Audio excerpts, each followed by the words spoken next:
Welcome back to another episode of Growth Through Ganja Smoke with me, Miss Pearl. I will say this, a gentle reminder, in the words of Bernie Mac, you wear a crop top, your belly should be flat.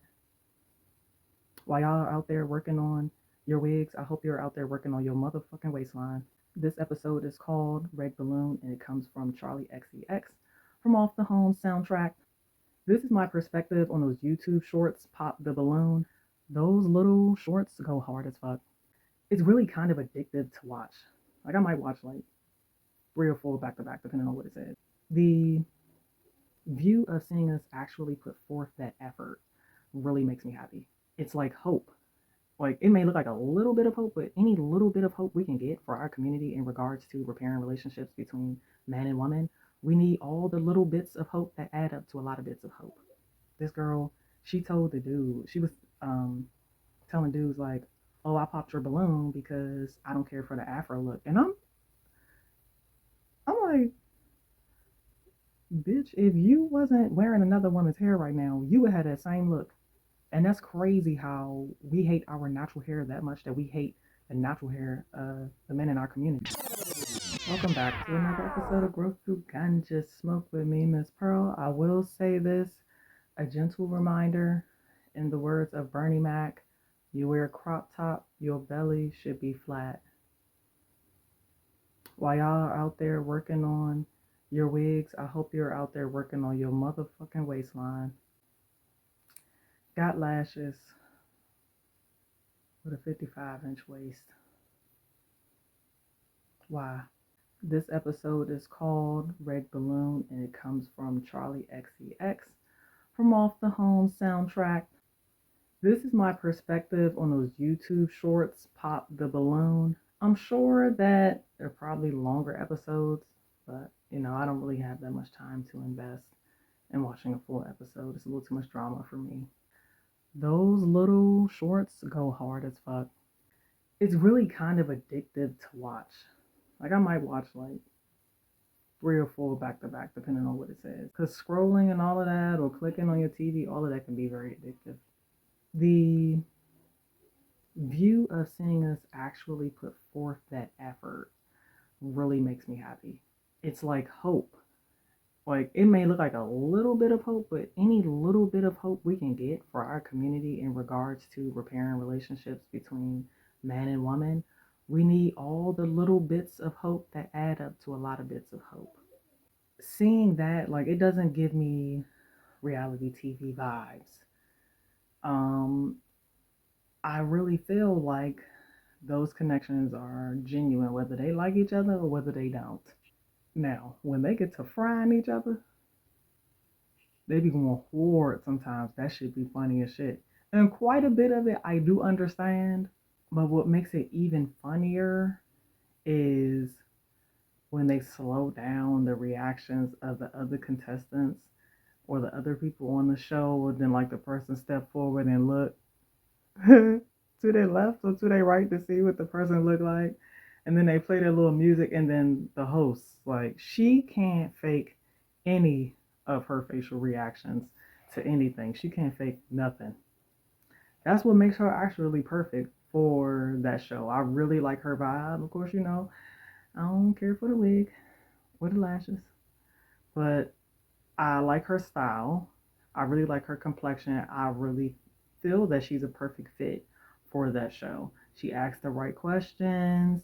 She's genuinely happy. Like her reaction at the end, I really love how well she hosts that show. Or maybe because I see the shorts, I'm getting kind of confused that it is an actual show. My bad, my bad.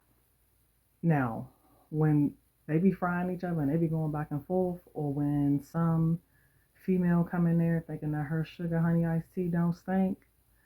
I remember seeing this one episode where this girl, she told the dude, she was um, telling dudes like, "Oh, I popped your balloon because I don't care for the afro look," and I'm like,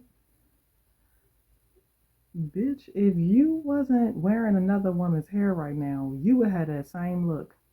And that's crazy how we hate our natural hair that much that we hate the natural hair of the men in our community. Like his, you're never really going to see a man on there with no lace front or the little hair pieces. It may happen, but I doubt that they wear it as often, or you'll see it as frequently as you do with women. And to talk about a person's natural hair like that, and then you come on there wearing another woman's hair, insane. But she got her ass checked because she went down to another guy, and the guy was just, he was wait, he knew in his soul that when the host got down to him, oh, it was a wrap, and he went on her ass hard. So he was like, when I seen you, I was thinking, oh, she attractive, and then I kept looking, and then he said he looked at the lining of the wig, and he was like, damn, her hair. He was like, is that shit going back? Then he was like, I was kind of confused because your edges, like, they go hard. And I just bust out laughing after that. And she was just standing there looking stupid. And again, like, I don't understand what females are trying to accomplish with these wigs. And then the arrogance that comes behind it. It's like, just just stop it. Wear the wig and be humble about it. Because it's another woman's hair. Nobody would buy our shit if it was on an artificial scalp. Okay? They wouldn't buy it. They wouldn't even have to worry about putting it behind the glass or behind the register. They don't want our stuff, but we want their stuff because that's how we're programmed. And then look at how we behave towards the men in our community because of that bam ass shit. I just don't like that it bigs up your ego. I did see another segment where it was just Charleston White, the older guy that's been, telling it like it is for the most part. Yeah, so I saw like his top 5 pop the balloon moments or something like that. And one girl, dark skin with some blonde wig or something she had on her head. I think she had on like a yellow dress. And he looked at her and he was like, why the your knees all the way down there? I almost died when he said that. When he said that, and then she she kind of leaned over to the side so you could really see the knee. It looked like some olive oil type shit, right? And she was like, what you mean? They tell me that I'm the perfect model, blah, blah, blah. Not with them knees like that. Them thighs were super long. Those were the longest thighs I've ever seen in my life. That thigh bone was long. That joint was longer than the last 15 minutes of work. It was longer than the last Avatar, Fire and Ash. Long. Long. You gotta take the long way to get to the kneecaps. And her reaction was just too funny because she was so offended, and it was like, Slim, your knees and your ankles really ain't got that much space in between them. So you just need to chill out. Or you need to find some other clothes or something. When people get on there and say it's the initial attraction, like, that's understandable. But when people go into details, that should be wild. This lady was like, it's his head. And you know how they slow the reactions down again. And then she got her whole reaction by herself. And then they actually like zoom in on this guy's head, and then you see it. You see the head, and you can't help but to laugh. And it's crazy when people do start laughing. I do like when people can see the positive qualities in someone. Um, I do think it's fair to not like people that are too flashy. It draws a certain type of attention or has a certain type of narrative when you go out. And I can really understand not wanting to be around somebody that got on a bunch of jewelry, um, name brand shirt, name brand jeans, name brand shoes. I just, because it's like, what else, what other outfits do you have? Do all your outfits look like this? And then what do you expect me to do? Because I like Shane. I remember when a dude told a girl, I think she had on like a faux fur or something like that. And I think she was trying to go on him. He was like, it's okay, I like your outfit. I like Shane. And all the other women started laughing because there was nothing she could say. And that's just, it was a very funny comeback. I really appreciated that one.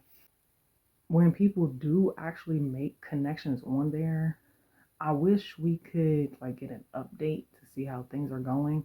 And relationships are hard as fuck. Sometimes with a relationship, you want to just quit. And I'm not giving anybody no pep talk about not quitting a relationship.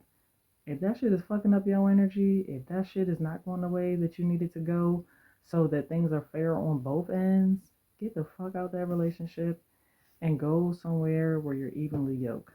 Now, I'll talk about this last part and then I'm about to get on about for here. So there was one. I had to watch this joint a couple times. So I think the title for this one is He's 40 and still single. Why? Or why is he 40 and still single? Whichever one. So he introduces himself as Dr. Elam and he has a very, very calm tone. And then he, gives genuine reasons as to why the contestant or whatever was not for him. And he was correct about her being triggered. Everything he said to this young dumbass girl was correct. Okay? When he said that you're too immature for me, first of all, people was upset because he introduced himself as Dr. Elon. Who fucking cares? Most of the people who are offended by someone's title or their name or whatever they prefer to be called, most of the time you don't have that shit going on. You can't tell people how to introduce themselves.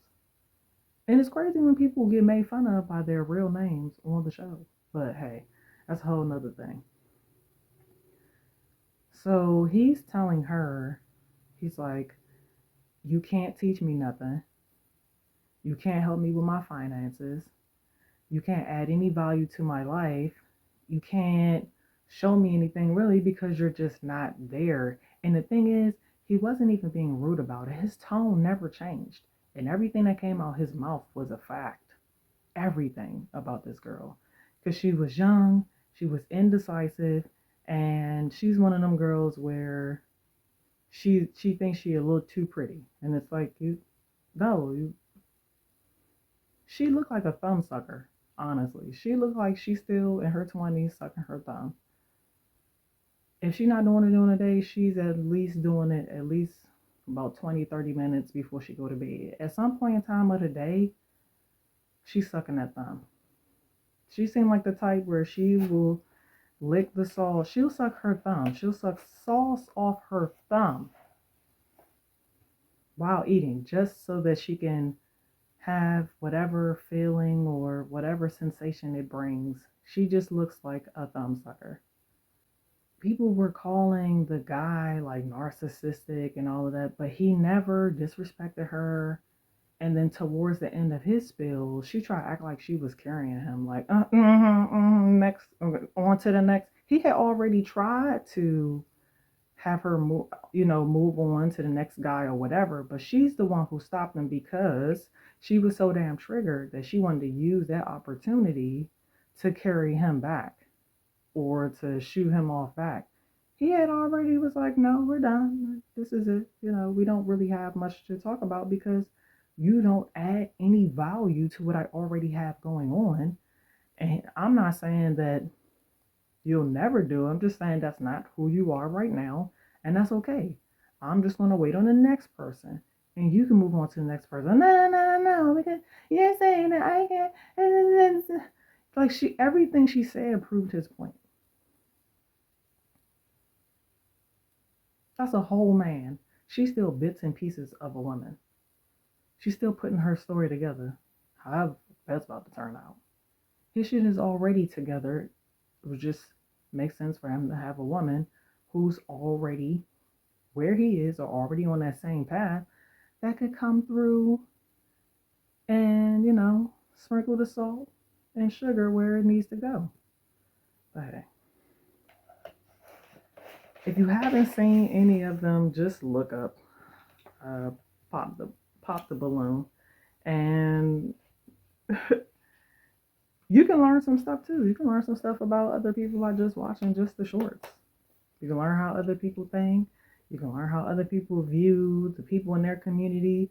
I do like to see that people are, being open and honest about where they're from and about how many kids they have, because another reason why I really like that little, why I really like this show is because technology has separated us so much that now we have that type of platform where we can still view it using technology, but people have to be face to face with each other.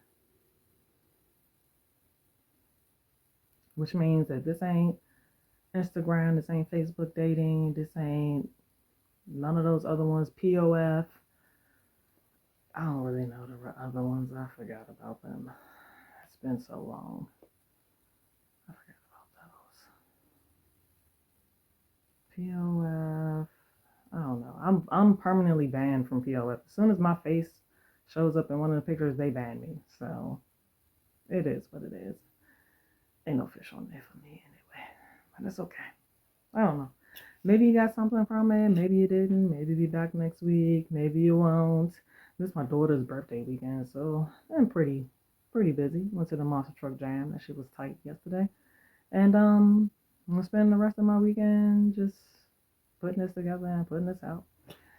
All right, this is another episode of Growth Through Ganja Smoke with me, Miss Pearl.